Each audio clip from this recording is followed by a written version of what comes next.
Sharon, I called a real estate agent 5 minutes ago. He deals with apartments in Japan. He said he'd send an email with some photos.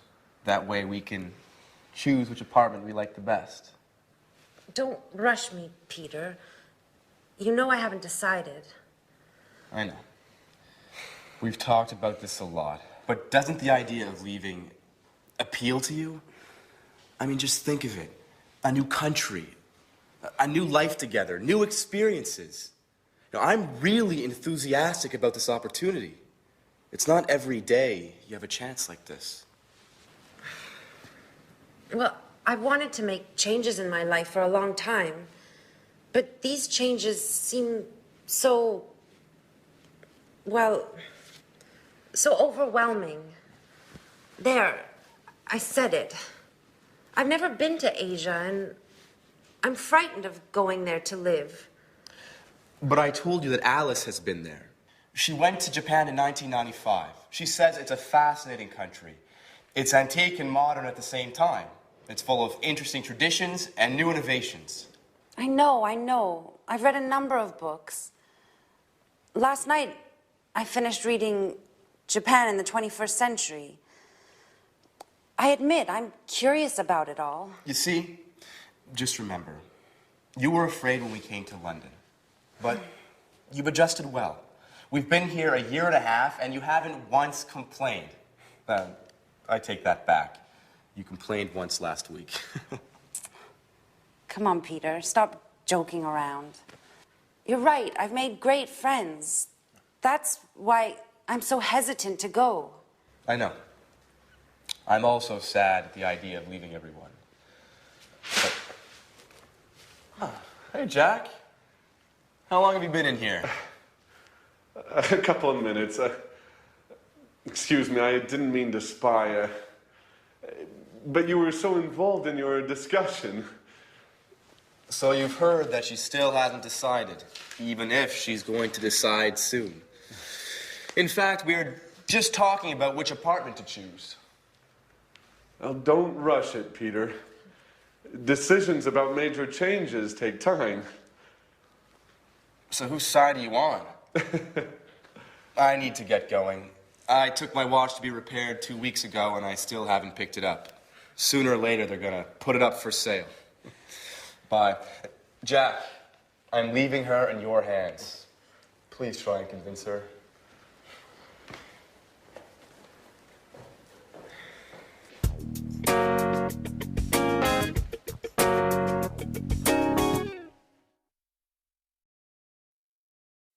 Hello again and welcome back to English Today, your live TV program where you can learn the English language. That last episode, I'm sure Jack can manage to convince Sharon to go to Japan. What do you think? We will see how that evolves. Now let's go back to the present perfect. Remember that we have learned so far that we use the present perfect with genie, just, ever, already, never, and yet. Well, I want to give you 2 more acronyms to help you understand when you use the present perfect. And the first one is this: flot. Now, you see at the top we have 4. 4 is a time word. And we use 4 for a length of time. What's length? Length means a duration of time. So if you want to say 10 years, for example, you would say, I have lived in France for 10 years. For 10 years, a duration of time. Or, for example, 5 minutes. I have worked here for 5 minutes. Okay, so 4 we use for a length or a duration of time. That's flot, F-L-O-T, flot. Now, let's look at the second one, spot. Now, spot starts with the word since.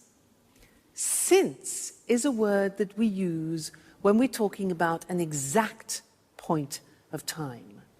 So, Let me give you an example. If I say 5 o'clock, that is an exact point of time. So you could say, I have been here since 5 o'clock. Or for a year, you can say 1973, since 1973. So these two words are very important, for and since. Flot, spot. For a length of time, and since for a point of time. Now let's do a little exercise to help you with that. I will say something like 2 days. You must decide whether to use for or whether to use since. Okay? So, 2 days. Is it a length of time or a point in time? Length. So, for 2 days. I have been here for 2 days. Another example. Thursday. Thursday is a point of time, so since Thursday. Great. For a long time. A long time. Exactly, that is a duration, it's a length, so it's for. I gave you the answer. Another one, December. Good, it's a point, so since December, very good. This one, weeks. Very good, 4 weeks. Okay, fine, let's think of another one. 2001. Okay, that's a point of time, so since 2001. Those are some examples. Let's go to the screen now, and I'll show them to you in a written form. That way you can memorize them and fix them, okay? So, flot and spot. There we have it. For a length of time, flot. So this is to express duration. The examples, I've lived here for 10 years. Then, he's known her for ages. Now, for ages means for a long time, okay? Then we had spot, which is since, and we use it for a point of time. The examples, she's worked there since the 7th of June. Point of time, that's a date. And they've been here since 1978, a year. Okay, so flot and spot. Now, the interesting thing is that when we ask questions about that, we use the word how long. For example, how long have you been here?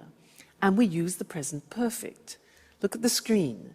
We say, how long have you lived in Cambridge? And the answer would be, I've lived in Cambridge for 10 years or since 2001.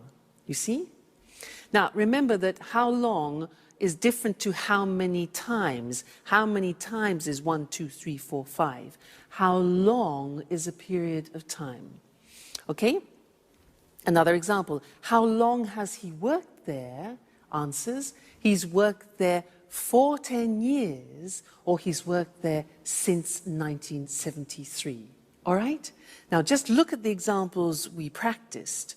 We have for 2 days, for ages, 4 weeks, for a long time, duration, then since Friday, since 5 o'clock, since 2001, since I was young, and since December.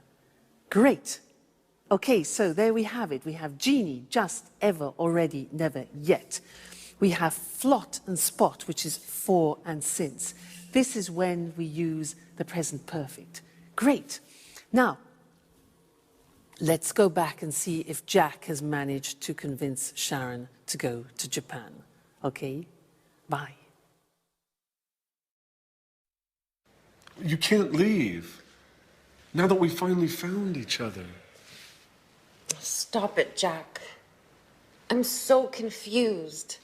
Don't you start. I was thinking, you'll be all alone in a foreign country.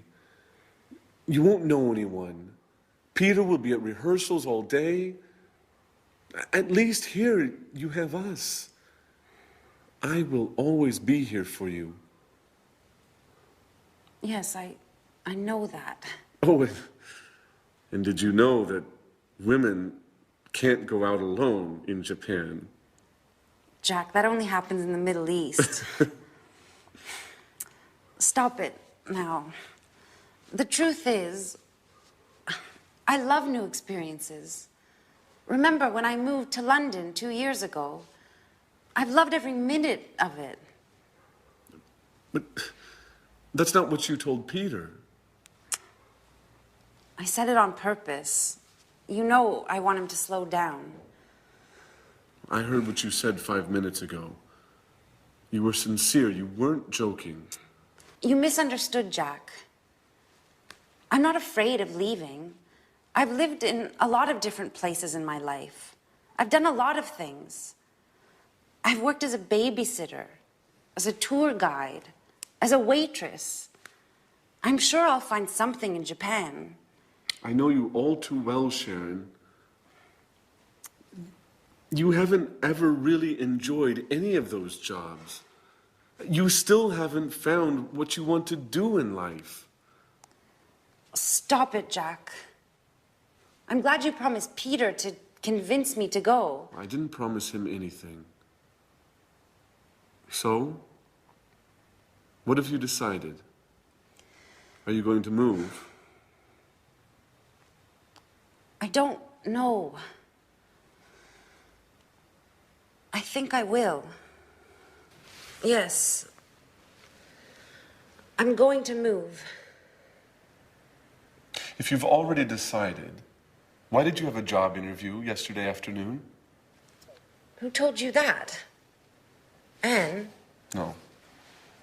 I haven't spoken to her for days. So how did you find out? It doesn't matter. So, you still haven't answered my question. I don't have to answer to you, Jack. Okay. I see you're angry. It just proves that I'm right. Jack, sometimes you are so impossible. Have you ever considered that maybe it's the best thing for me? And what about you, Sharon? Have you ever thought that you might be in love with somebody else? Listen, I refuse to give up.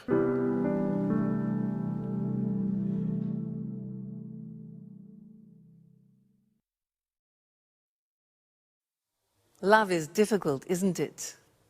I know something about that.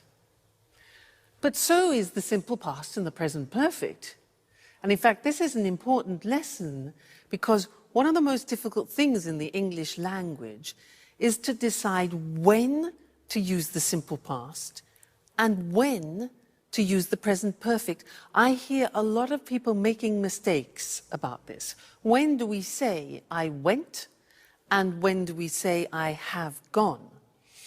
Well, remember, up until now, I've tried to help you with these acronyms, you remember? Oilway and Genie. And I really do think they'll help you. Now, do you remember Oilway was for the simple past? We use the simple past with on, in, last, when, ago, and yesterday. Okay? And we use the present perfect with just, ever, already, never, and yet. Be careful.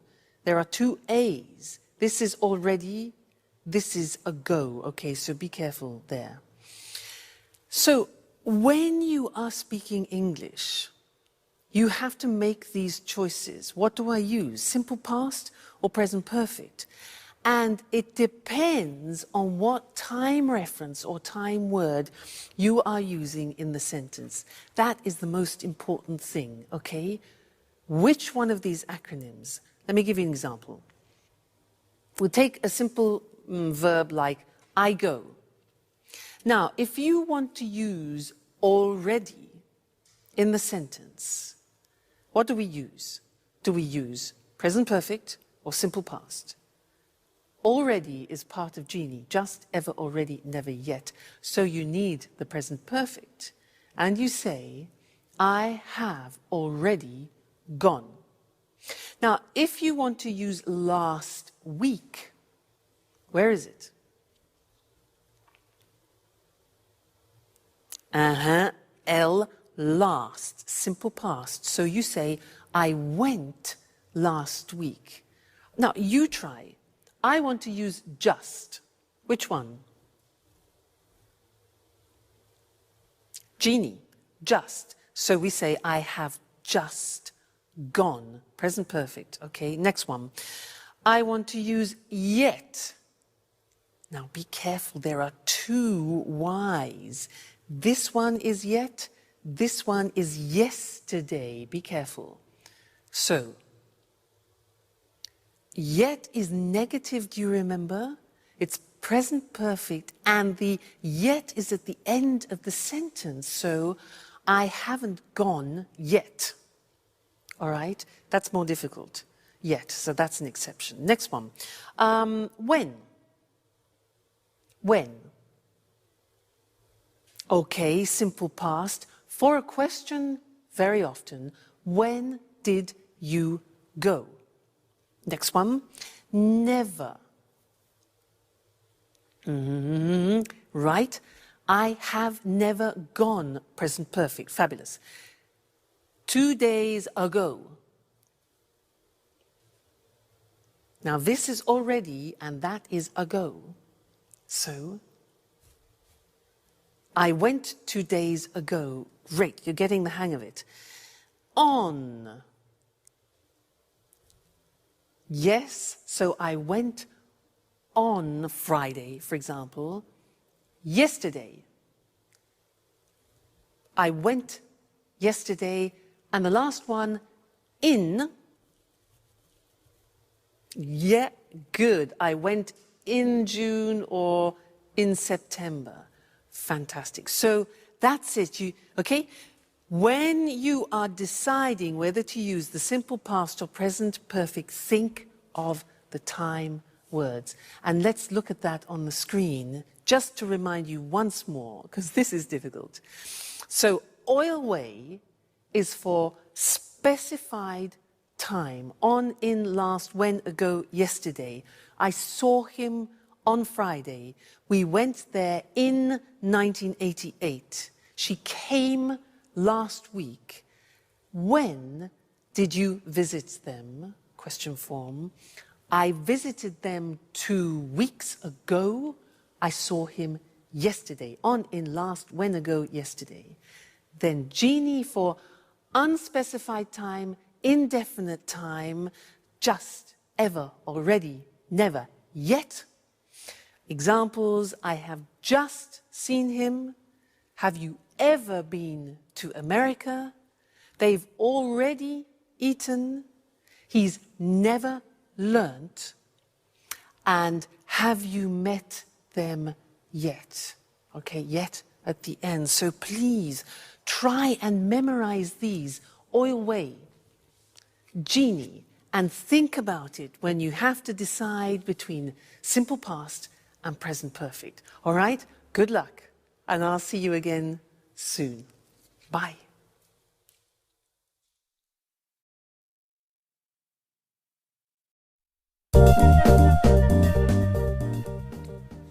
Okay. Sharon, you remembered to buy the beer, right? Of course I did. And you managed to bake the cake, right? Not yet. I'm going to bake it this afternoon. I still need to get some chocolate. Actually, Jack offered to get some for me. He promised to bring some before lunch. Sorry, but I can't help you with the cake. I have to take some tourists to visit the Tate Gallery. Oh, don't worry about it. I'll have Jack to help me. He decided to stay home today to give me a hand. Just don't forget to tell Tom, David, Mary, and all the others. Don't worry, Peter said he'd take care of it. I'm sure he's already got in touch with everybody by phone. Great. Everything is going as planned. Oh, don't forget to buy the present. Don't worry. How about getting an astrology book? She'd love that. Absolutely. She loves reading those kinds of books.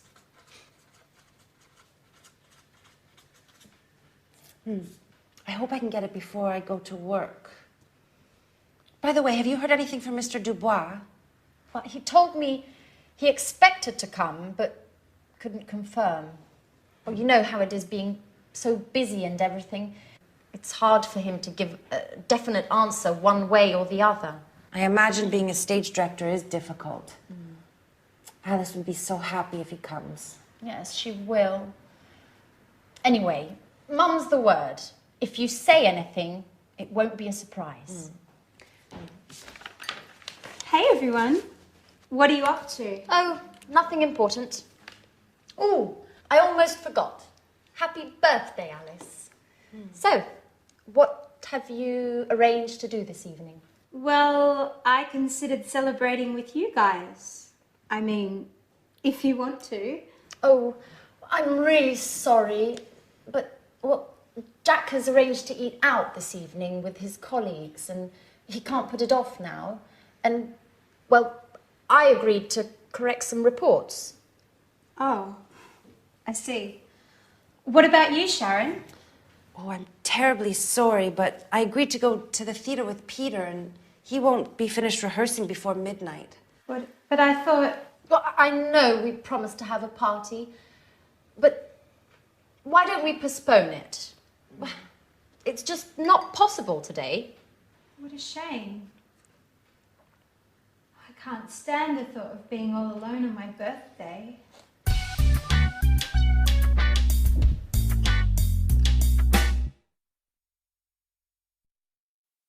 Hello again.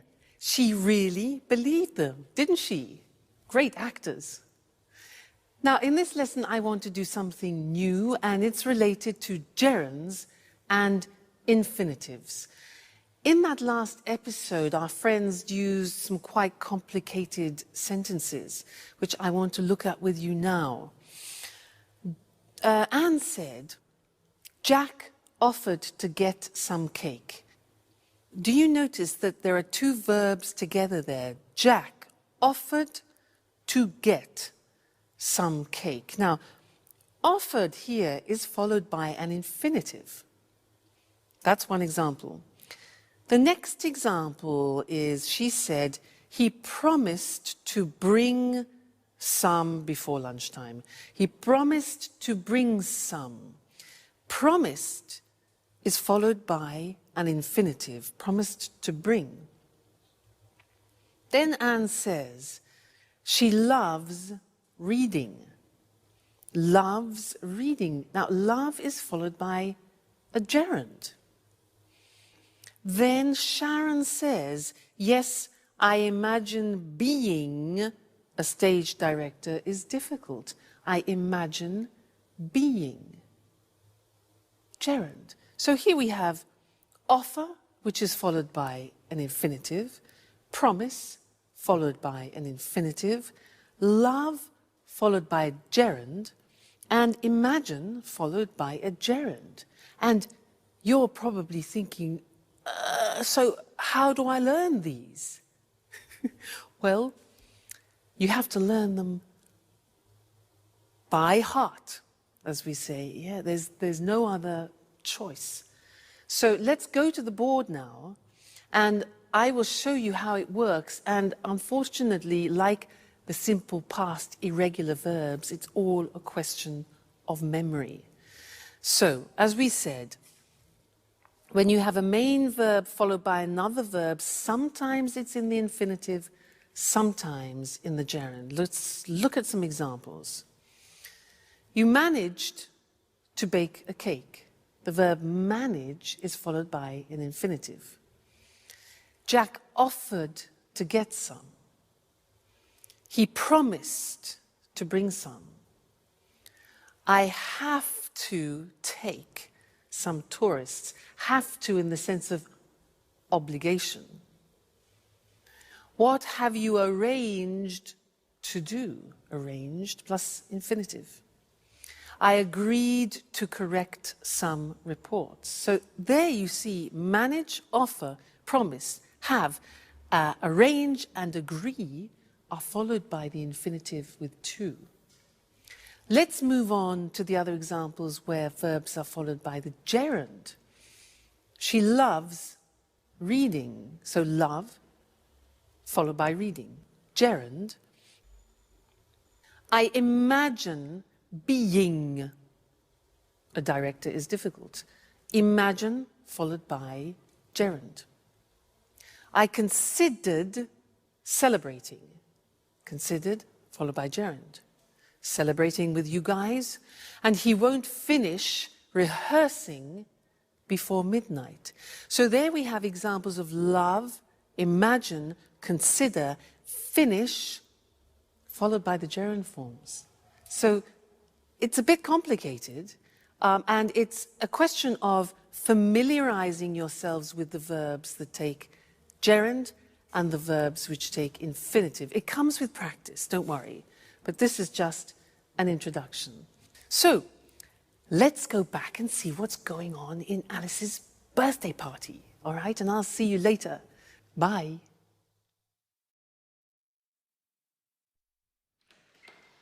Hey, is anybody home? Oh. That's right, I forgot. Everyone's busy this evening. What a shame. I resent having to spend my birthday all alone. Hey, what's happening here? Surprise! Happy birthday to you.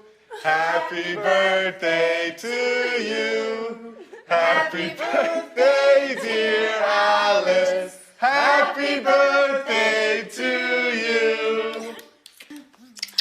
Oh, I'm so happy. I didn't expect to find anybody here.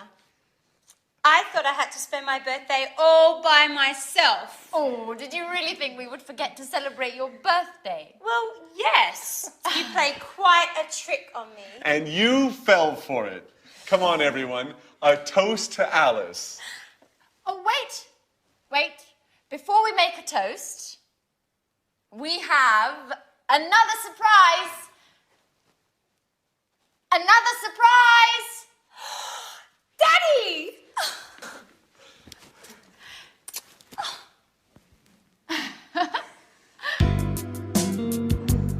This is such a great birthday. How did they talk you into coming? Alice, dear, how could I miss your birthday? Work is important, sure, but nothing is more important than my dear, sweet, only, lovable, adorable little girl. Dad, if you talk like that, you'll make me blush in front of everybody. Listen, I know I wasn't always there for you and that I've made a lot of mistakes, but I want to catch up. Things change. I've got a suggestion for you. Do you want to come and work with me? Really? With you? What would I do? You can write scenes for my films. You've always had artistic flair. I'll teach you the tricks of the trade. You'll learn how to write convincing scenes in no time at all. That way, we'll always be together, if you want. I don't know what to say. I gave up wanting to spend time with you. You don't have to decide to do anything now. Let's celebrate your birthday. Let's toast. Cheers, Alice. Thank you so much, Daddy. This is the best birthday of my entire life.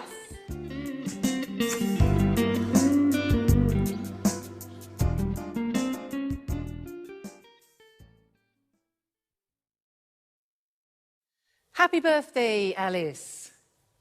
Did you hear what her father said? He said, if you work with me, I'll teach you the tricks. Now that's an opportunity, not only for Alice, but also for us, because he used a grammatical form that I want to teach you now. If you work with me, I'll teach you the tricks. And that in English is a conditional form, the first conditional. If I work, if plus the simple present, I will teach, followed by the future will. So to illustrate this a little bit better, I want to talk to you about what is almost a religion in England? Making tea. Now, every household in England has one of these. This. Do you know what this is called? It's for water, to heat, to boil water. In English, we call it a kettle. Every English household has a kettle. We have all sorts of different models as well. And I can assure you, if you buy a kettle, you will never regret it. Why? Look at this. It's very light, plastic, and it's very fast. So, if you fill this kettle to about here, it's 1.5 liters. And then, here's the plug, if you plug the kettle in, the water, 1.5 liters, will boil in 3 minutes. Incredible. So, 1.5 liters, if you boil 1.5 liters, then it will be ready in 3 minutes, okay?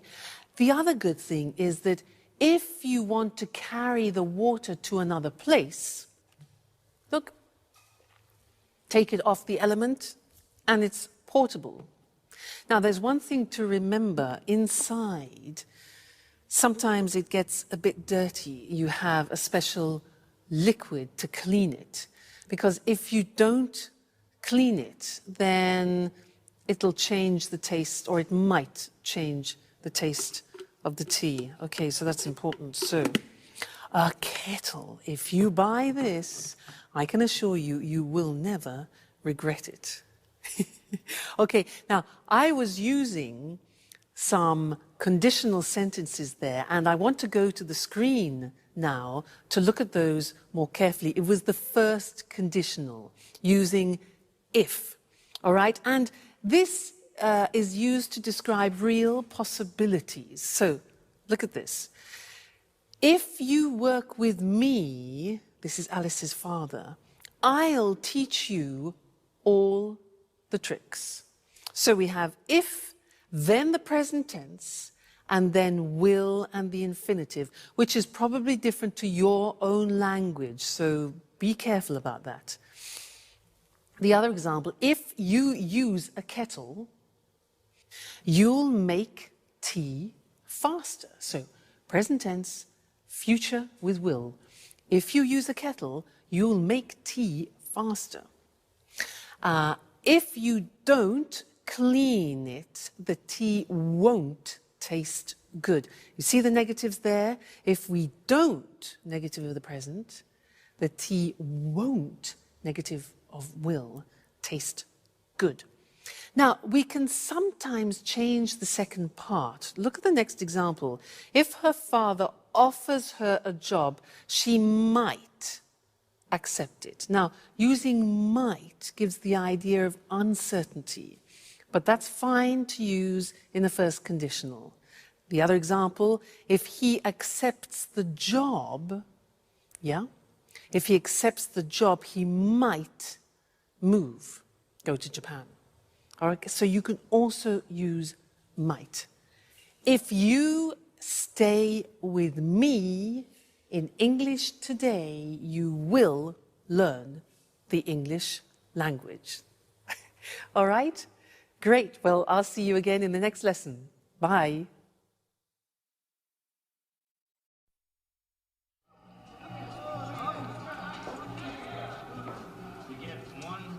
Hi, Jack. Is Anne home? No, she hasn't arrived yet. I've been waiting for her for over an hour. I think she's been shopping. What's the matter? You don't look too well. Nothing, really. Don't lie to me. I've known you for 10 years. Listen, Jack, I really don't want to speak about it, okay? No, it's not okay. We have to speak about the situation and clear the air once and for all. I've been thinking about us a lot. I've been thinking about us so much, I I haven't slept well in nights. What have you been thinking, Jack? About us. You're leaving for Japan. I've told you before, and I'll tell you again, Sharon, it's crazy. You can't leave now when we know how we feel. Jack, you're repeating yourself. That's right. And I'll continue repeating myself until you accept the truth. We're made for each other. Stop it. You're embarrassing me. Sharon, listen. I haven't stopped loving you. And I know you feel the same about me. That's it. I said stop it and I meant it. Look, you've made me cry. And anyhow, how do our feelings change anything? How do they change anything? They change everything. You must tell Peter immediately about everything. Tell him you won't go.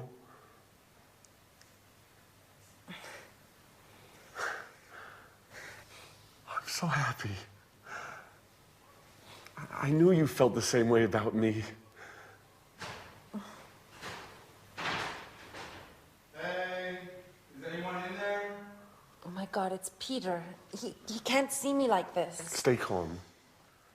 Maybe it's time we tell him everything. Is anybody in there? Hello?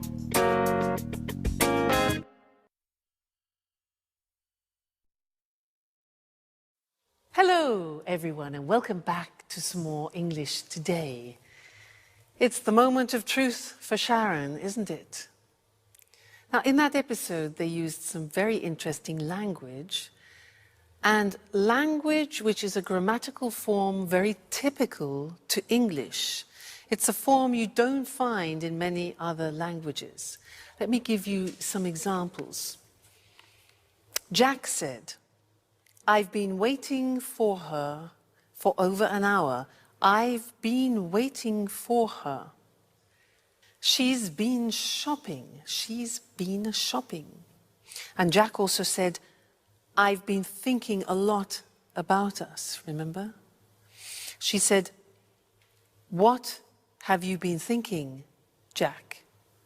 Now that's the form that I want to look at with you now, because as I said, it's very unusual and particular to the English language. So, oh, London Bridge, the Tower Bridge. Now that's a useful image because in fact, this grammatical form is about bridging two different forms. It's about bridging the present perfect has been or have been with the present continuous form. For example, I am working. Now, you put those together, mix them all up. Ding, bingo, you get the present perfect continuous.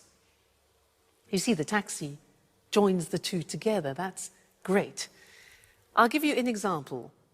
I have been teaching for years. Now, what does that mean?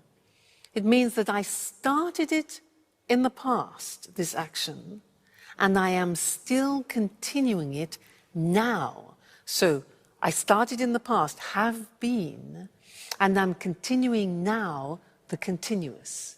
I have been teaching English for years. Okay, let me give you another example. Yoga. I started yoga 5 years ago. I'm still doing yoga now. So I say, I have been doing yoga for many years. I have been doing yoga for many years. Okay, so that is this interesting mixture of present perfect and the present continuous. Okay? So, I think in order to understand it a little better, we should go to the screen so that you can see it in the written form. I remind you, it's a tense that you find in particular in the English language, not in other languages. So, here we have it. Sharon has been working as a tour guide for many months. So, an action starting in the past, continuing now. He's been working here for 5 years. He's been stands for he has been working here.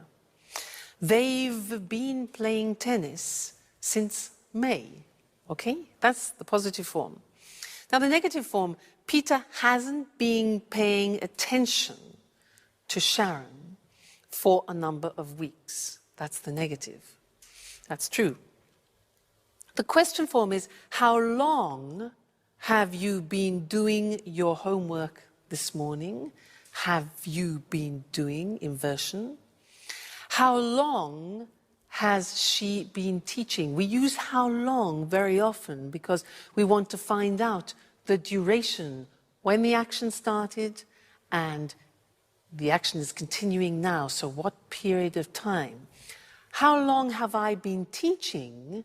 Then the answer would be, I've been teaching for many years. I could ask you, how long have you been learning English? You can say, well, I've been learning English for years, or whatever the answer is. So that's the present perfect continuous, PPC. And don't worry, this is not the only lesson about it. It's not easy, and I will tell you other things about it in another lesson, the next lesson. All right? So see you then. Bye.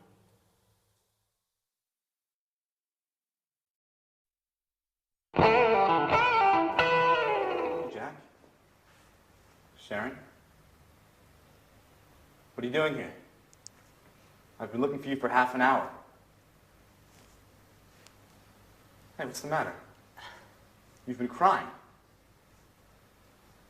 Are you going to explain to me what's going on or not? Peter, listen, calm down. I'm not going to calm down. I want answers, and I want them now.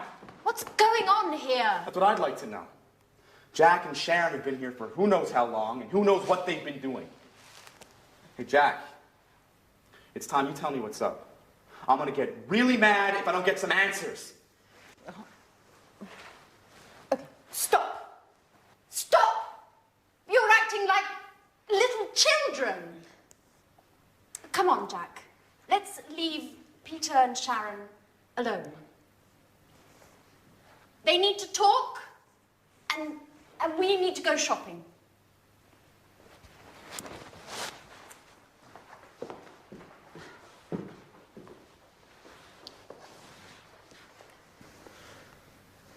So, Sharon, what's going on? Peter, I have to tell you something I've never told you before. I've known Jack for a long time. We went to the same university together, and, well, we were once engaged. What? So that's why Jack came to live here. You've been seeing each other, haven't you, Sharon? No, Peter, I swear, it's true. We just happened to meet here. It happened by chance. By chance? That's a strange stroke of luck. Just enough to bring back some old passionate feelings? How long has this been going on, Sharon? Nothing has happened between Jack and I. Even if I do still have some feelings for him. After all, Peter, you've been neglecting me for months. The only thing that's important to you is your work. You live, eat, and drink theater and nothing else. So you're saying this is my fault? No one is at fault. It's just that we want different things from life at the moment. I've had 2 interviews with the director of the Archaeology Museum.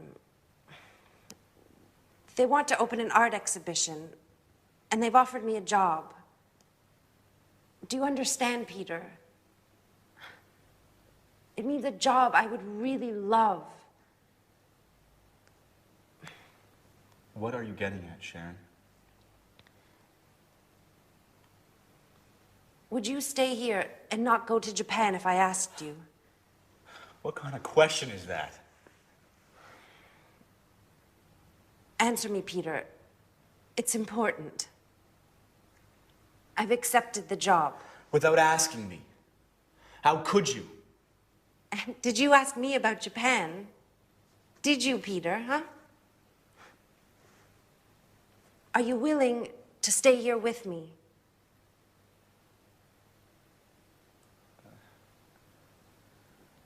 I can't, Sharon. This is my big chance. You see, Peter, I'm right. Nothing is more important to you than your success.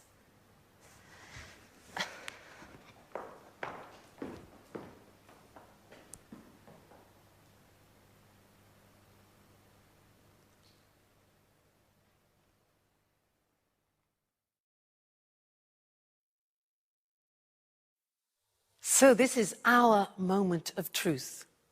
The question is, when do we use the present perfect and when do we use the present perfect continuous?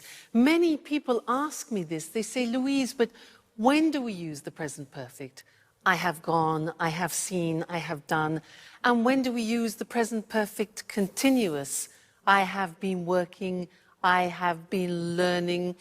Often people confuse the use.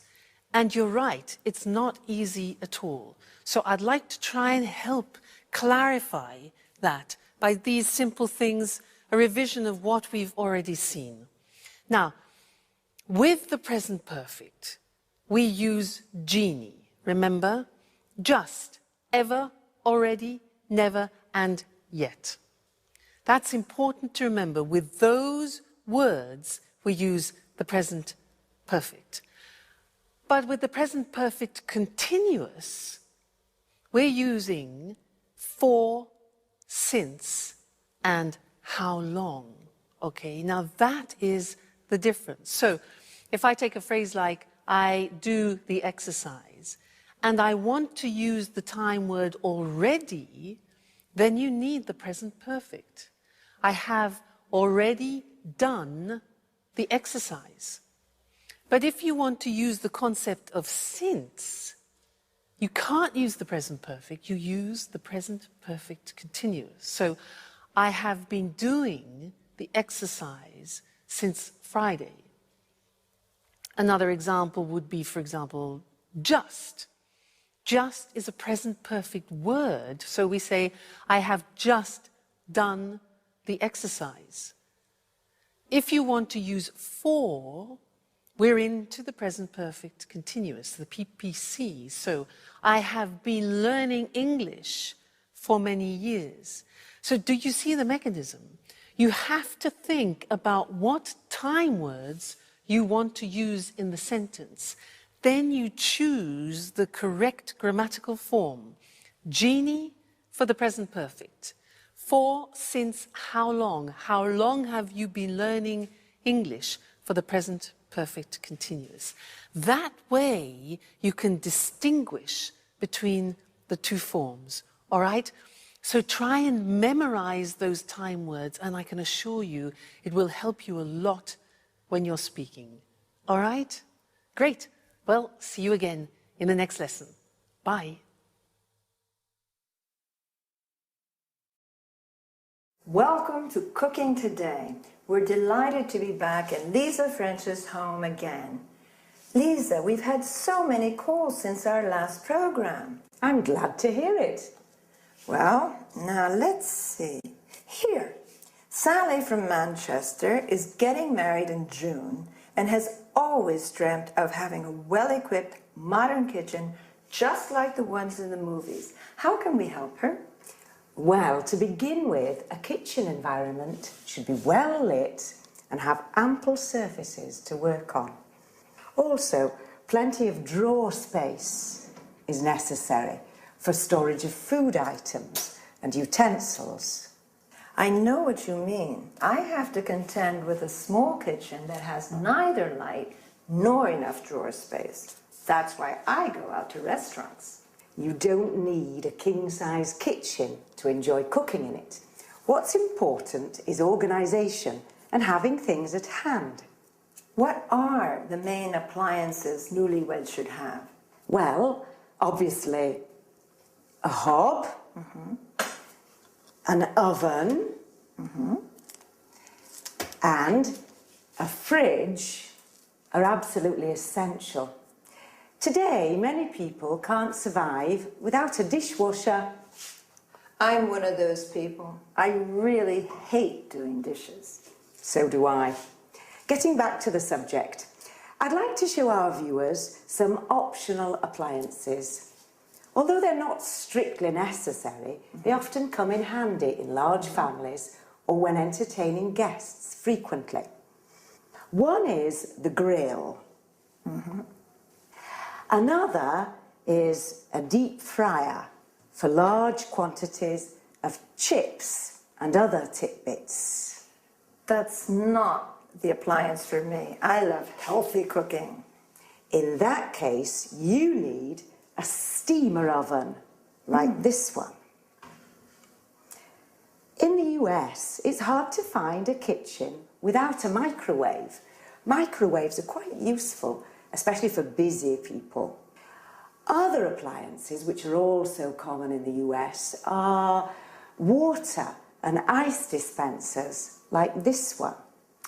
Well, everybody seems to have a food processor these days. Why is a food processor so useful? Well, a food processor is a great boon since it's a real space and time saver. It has many different functions.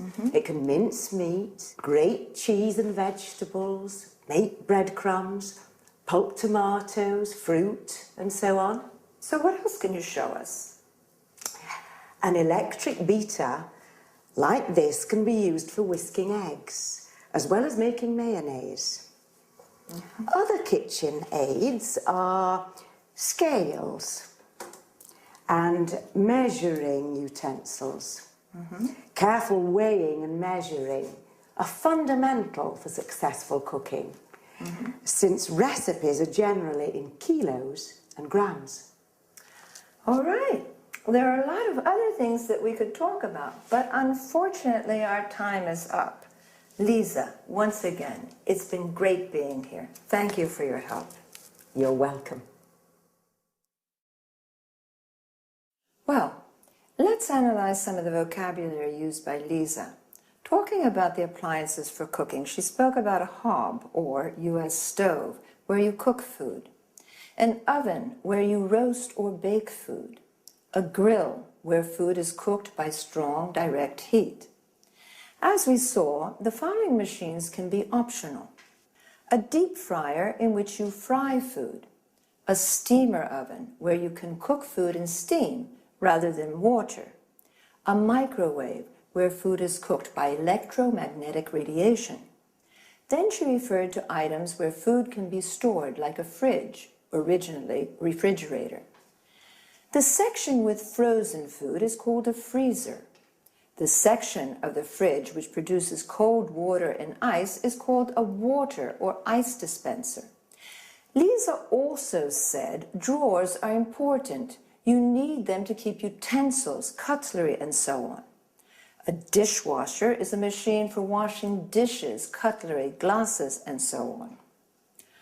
Other small appliances are a food processor, a machine which can ground, mince, or chop food, an electric beater where you mix, whip, or whisk food, scales or measuring utensils used for measuring food, weight, or liquids.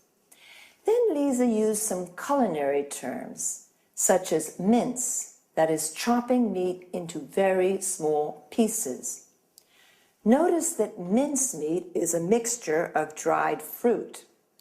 Cheese and carrots can be grated, that is, finely shredded. Or we can say pulp, which means crushing fruit into a soft paste. Pulp is also the soft inner part of fruit. Another useful verb is beat. That is mixing eggs, cream, butter, using a fork or a whisk. That's enough for today. See you again. Bye. Hello, everyone, and welcome to Let's Talk, the evening discussion show with our two commentators, Tom and Marie. Good evening, everyone. Good evening. Well, let's talk business tonight. Let's talk about some important developments in the global economy. Let's talk about new markets and new commercial opportunities. In particular, I'd like to know what you think about the extraordinary economic growth that's taking place at the moment in some parts of the world. Are you referring to China? Yes, and also to India. You know, for the last 5 years, the economies of these countries have been growing at almost double-digit rates. In 2005, the Chinese economy grew by 9.9%, the Indian economy by 8%. Compare this with an average of only 1.3% in Europe's Eurozone. How do you see these developments? Is this enormous economic growth an opportunity or a threat for European producers? Well, I'm rather concerned about it, and I believe that many European industrialists are concerned too. These two Asian giants with their enormous populations are threatening European manufacturing and jobs. The fact is that labor costs are so low in China and India that European manufacturers just can't compete. Sorry, Tom, but I really don't agree with you. I don't see these growing economies as a threat to European producers. I believe that China and India offer new, important markets to European manufacturers.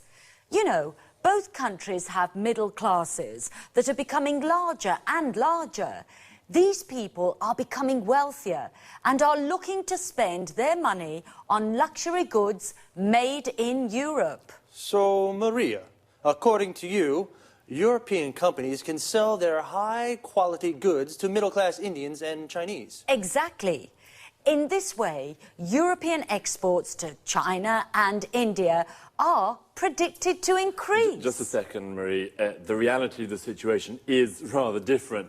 India and China are selling much more to Europe than Europe is selling to them. I accept that's true at the moment. But don't forget, Tom, that cheap Chinese goods have helped to keep inflation low in European countries. And this has helped keep interest rates low too. So, consumers have been able to save money and spend this money on other things. Well, I agree with you that European consumers and industrialists have benefited from trade with China. Of course. What's more, today, more and more European companies are building factories in China or are having their goods produced there. Exactly. That's the problem, Marie. European industrialists are deciding to have their goods produced in these countries because labor costs are lower. If we continue like this, lots of factories in Europe will close and the number of unemployed will rise. Well, I can certainly see that you have different opinions on these issues. I think you're both right. Like most things in life, economic growth in China and India has its good and bad points.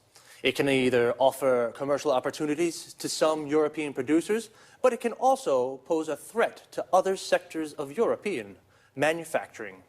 Okay, let's say goodbye to Tom and Marie. Goodbye. Goodbye. Goodbye to everyone, and see you again for another appointment of Let's Talk. So, we've just spoken about developments in the global economy. The global economy is the economic system of the world.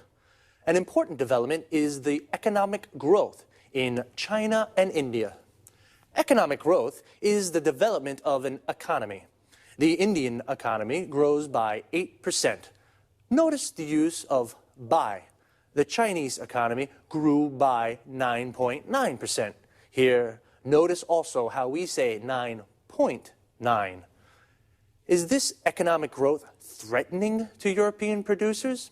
A threat is a danger, and the verb to threaten means to put in danger. One opinion is that the economic growth of India and China is threatening European producers. Producers are companies that make products. Another word for producer is manufacturer. Why is it a threat? Because there are low labor costs in India and China. Labor costs are how much a company pays its workers to produce something. The number of unemployed will increase in Europe. This is the number of people without a job. We say someone is unemployed when they don't have a job. Another opinion is that it isn't a threat. Actually, it's creating new commercial opportunities for European manufacturers. New commercial opportunities are new markets for products or the chance to sell more to existing markets. Just quickly, before we run out of time, there are a few useful expressions for discussions I'd like to look at. A polite way of asking someone's opinion is, I'd like to know what you think about. When you strongly disagree with someone, you can say, sorry, but I really don't agree with you, or just a second. But if, on the other hand, you agree, you can say, I accept that's true, or I agree with that. Well, that's all the time we have for this time. See you soon. Now let's watch the whole episode together. Watch the subtitles carefully, because the language points that we studied together are highlighted. All right? Enjoy your viewing. Hello and welcome back to English Today. This is DVD 13 and the first DVD of your upper intermediate level. And in this DVD, we'll begin with another 3 episodes of our story, That's Life, followed by our special TV programs, which include Everything But the Kitchen Sink, featuring our culinary experts. And then there will be a discussion about India and China. Do they represent a threat or an opportunity?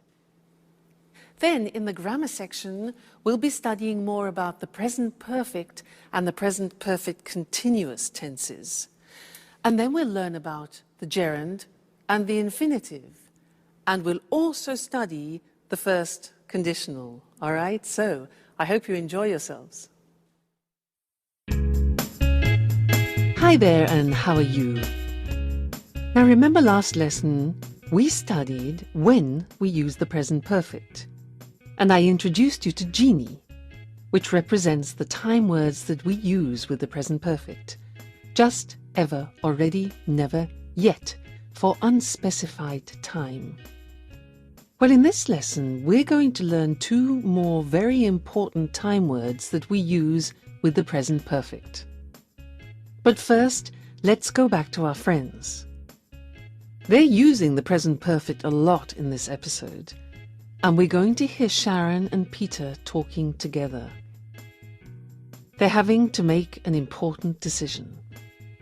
To go to Japan or not. Peter definitely wants to go. And Sharon? Let's hear. Sharon, I called a real estate agent 5 minutes ago. He deals with apartments in Japan. He said he'd send an email with some photos. That way we can choose which apartment we like the best. Don't rush me, Peter. You know I haven't decided. I know. We've talked about this a lot. But doesn't the idea of leaving appeal to you? I mean, just think of it. A new country. A new life together, new experiences. You know, I'm really enthusiastic about this opportunity. It's not every day you have a chance like this. Well, I've wanted to make changes in my life for a long time, but these changes seem so, well, so overwhelming. There, I said it.